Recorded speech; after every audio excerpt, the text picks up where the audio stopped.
আমরা চাই কবর থেকে উঠে এসে যারা ভোটার লিস্টে ঢুকেছিল তারা বেরিয়ে যাক, ভুয়ো ভোটার বাদ যাক, শ্বশুরকে যারা বাবা বানিয়েছিল তারা বাদ যাক, যাদের ফর্ম ফিল আপ থেকে বোঝা যাচ্ছে ভাই বোনের মধ্যে বিয়ে হয়ে গেছে তারা বাদ যাক।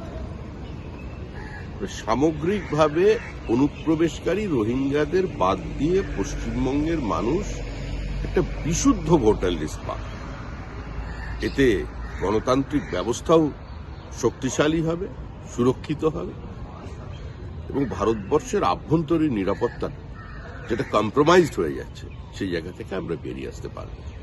আমার মনে হয় এ নিয়ে কোনো রাজনীতি করা উচিত নয়।